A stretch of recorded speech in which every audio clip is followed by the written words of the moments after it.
Hi friends, I am Kailash and आप देख रहे हैं fast track revision. Fast track revision का नोटिफिकेशन पाने के लिए हमारे चैनल को सब्सक्राइब कर लीजिए। जैसा कि आप लोग जानते हैं कि हम एग्जाम में वही टॉपिक उठाते हैं जो एग्जाम में ट्रेंड करते हैं। तो आज चलिए देखते हैं हम लोग क्या पढ़ने वाले हैं। आज हम लोग पढ़ने वाले हैं औद्योगिक विधि से नाइट्रिक अम्ल का निर्माण। औद्योगिक विधि यानी इंडस्ट्रियल प्रोसेस। तो इंग्लिश मीडियम वाले बच्चे देख लें कि औद्योगिक विधि को इंडस्ट्रियल प्रोसेस बोलते हैं। आज हम लोग क्या करेंगे, इंडस्ट्रियल प्रोसेस से नाइट्रिक अम्ल यानी HNO3 का फॉर्मेशन करेंगे। तो चलिए देखते हैं।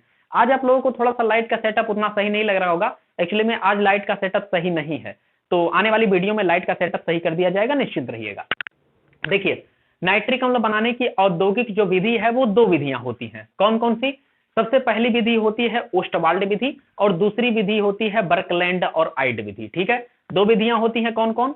ओस्टवाल्ड विधि और दूसरी बर्कलैंड और आइड विधि, जिसमें आज हम लोग केवल डिस्कस करने वाले हैं ओस्टवाल्ड विधि के बारे में। और आने वाली नेक्स्ट वीडियो में हम लोग डिस्कस करेंगे कौन सी विधि, बर्कलैंड और आइड विधि। तो दोनों ही विधियां बहुत इंपॉर्टेंट है। अब तक जितने भी बोर्ड एग्जाम हुए हैं लगभग ये दोनों विधियों में से एक विधि जरूर पूछी गई है। तो इस वीडियो को मिस मत करिएगा, पूरा शुरू से आखिरी तक देखिएगा। एक ही वीडियो में कंप्लीट करवा देंगे आपका पूरा ओस्टवाल्ड विधि। तो चलिए शुरू करते हैं।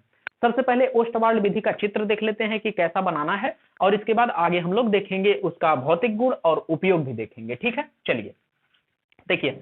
सबसे पहले हम लोग क्या करते हैं, अमोनिया और वायु ले लेते हैं और उसे उत्प्रेरक कक्ष में भेजते हैं। आप देख सकते हैं यहाँ पे हमने क्या ले लिया है, अमोनिया और वायु ले लिया है। फिर उसको हमने कहाँ भेजा है, उत्प्रेरक कक्ष में भेज देते हैं, जिसे कैटालिस्ट चैम्बर भी बोलते हैं। ठीक है, उत्प्रेरक कक्ष में प्लेटिनियम की जाली लगी होती है जो कि उत्प्रेरक का कार्य करती है।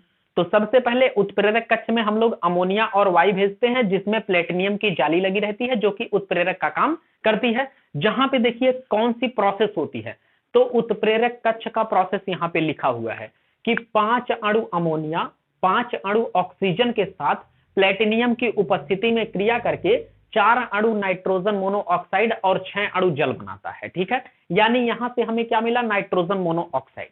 नाइट्रोजन मोनोऑक्साइड जब मिल गया तो ये जो उत्प्रेरक कक्ष से नाइट्रोजन मोनोऑक्साइड मिलेगा वो एक्चुअली में गर्म रहेगा। तो उसको सबसे पहले काम ठंडा करना पड़ेगा। ठंडा कैसे करेंगे, नाइट्रोजन मोनोऑक्साइड को भेज देंगे कूलर में। कूलर में जाके नाइट्रोजन मोनोऑक्साइड ठंडा हो जाएगा। फिर इसी नाइट्रोजन मोनोऑक्साइड को हम लोग कहां भेजेंगे, ऑक्सीकारक कक्ष में भेजेंगे, जिसे ऑक्सीडेशन चैम्बर कहते हैं। दूसरी प्रोसेस में हम लोग नाइट्रोजन मोनोऑक्साइड को ऑक्सीकारक कक्ष यानी ऑक्सीडेशन चैम्बर में भेजेंगे। ऑक्सीडेशन चैम्बर में नाइट्रोजन मोनोऑक्साइड ऑक्सीजन से क्रिया करके देखिए क्या बनाता है, नाइट्रोजन डाइऑक्साइड बनाता है, जिसे NO2 बोलते हैं। तो नाइट्रोजन मोनोऑक्साइड ऑक्सीजन से क्रिया करके क्या बना लिया, नाइट्रोजन डाइऑक्साइड बना लिया। फिर इस नाइट्रोजन डाइऑक्साइड को हम लोग भेज देते हैं किसमें, इस कक्ष को हम लोग बोलते हैं अधिशोषण कक्ष। क्या बोलते हैं, अधिशोषण कक्ष बोलते हैं। ठीक है, नाइट्रोजन डाइऑक्साइड को अधिशोषण कक्ष बोलते हैं। अधिशोषण कक्ष में ऊपर से जल गिराया जाता है और बीच में रखे होते हैं क्वार्ट्ज के टुकड़े। ये है क्वार्ट्ज का टुकड़ा। क्वार्ट्ज का टुकड़ा इसलिए लगाया जाता है ताकि जो पानी ऊपर से हम गिरा रहे हैं वो डायरेक्ट नीचे ना आए, बल्कि धीरे धीरे पानी नीचे आए और इस पानी में नाइट्रोजन डाइऑक्साइड आराम से मिल सके। समझे?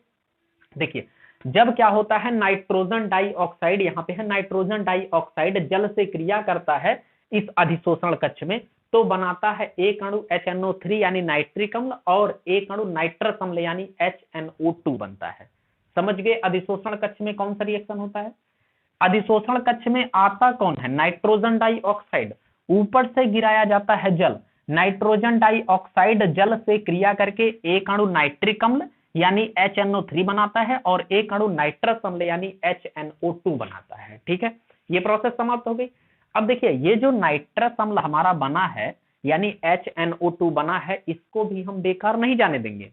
3 अणु नाइट्रस अम्ल ले लेते हैं यानी 3NHNO2 ले लेते हैं, नाइट्रस अम्ल। 3 अणु नाइट्रस अम्ल ले लेते हैं और इसका कर देते हैं हम लोग अपघटन। तो अपघटन जैसे ही करते हैं तुरंत ही एक अणु नाइट्रिक अम्ल यानी HNO3 बन जाता है, एक अणु नाइट्रोजन मोनोऑक्साइड NO बन जाता है और एक अणु जल यानी H2O बनकर तैयार हो जाता है। तो ये पूरी प्रोसेस है किसकी, ओस्टवाल्ड विधि का। समझ गए? ये पूरी प्रोसेस है ओस्टवाल्ड विधि का। अगर समझ में आ रहा हो तो कमेंट करके बताइए कि ये वीडियो समझ में हमें आ रहा है। सिंपल सा प्रोसेस है, अमोनिया और वायु लिया, इसको भेजा उत्प्रेरक कक्ष में जहां पे लगा होता है प्लेटिनियम की जाली, जहां पर अमोनिया और वायु क्रिया करके क्या बनाते हैं, यहाँ पे देखिए लिखा हुआ है, अमोनिया और वायु क्रिया करके बनाते हैं प्लेटिनियम उत्प्रेरक की उपस्थिति में नाइट्रोजन मोनोऑक्साइड और जल। फिर क्या होता है, इनको भेज दिया जाता है कूलर में नाइट्रोजन मोनोऑक्साइड पर ऑक्साइड को, जहां पे ये ठंडा हो जाता है, और ठंडा होने के बाद ये जाता है ऑक्सीकारक कक्ष में।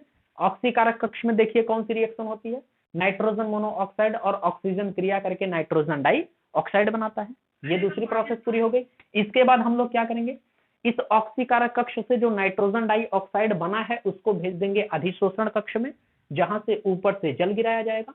ऊपर से जल के साथ नाइट्रोजन डाई ऑक्साइड भीग कर देखिए क्या बना लेता है, नाइट्रिक अम्ल और नाइट्रस अम्ल बना लेता है।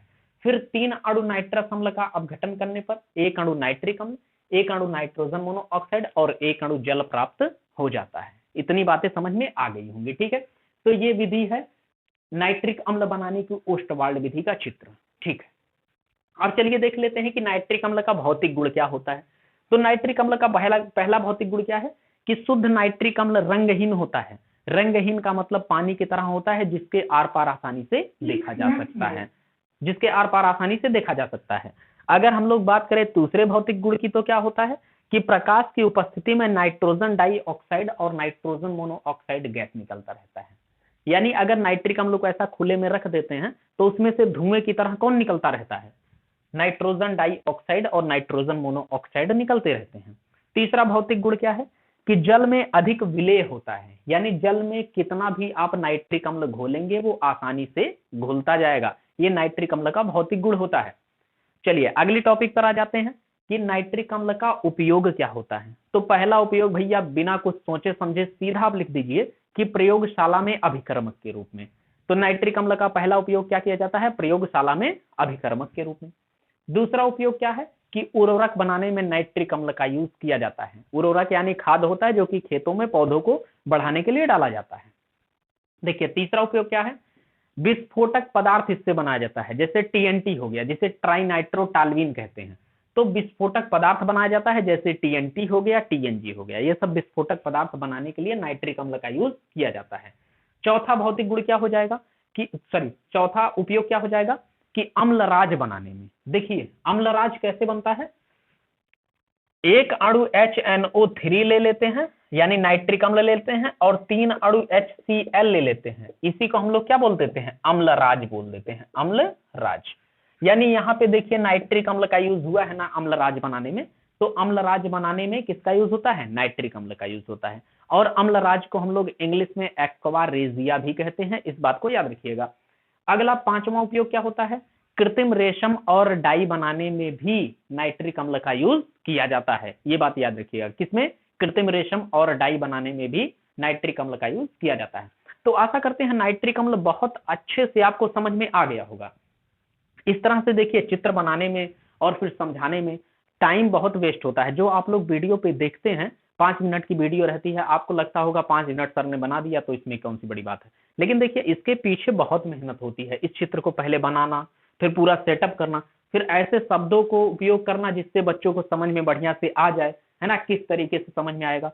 तो ये सब बनाने में टाइम लगता है। इतने मेहनत के लिए अगर आप एक लाइक कर देंगे, वीडियो को सब्सक्राइब कर देंगे और एक कमेंट कर देंगे तो हमें थोड़ा सा मोटिवेशन मिलेगा और नेक्स्ट वीडियो आपको जल्दी दे पाएंगे और थोड़ा सा बढ़िया एक्सप्लेन करके दे पाएंगे। तो आशा करते हैं ये वीडियो आपको पसंद आया होगा। अगर वीडियो पसंद आया तो इस वीडियो को लाइक, शेयर और सब्सक्राइब जरूर करें। मिलते हैं इसके नेक्स्ट वीडियो में, तब तक के लिए जय हिंद, जय भारत।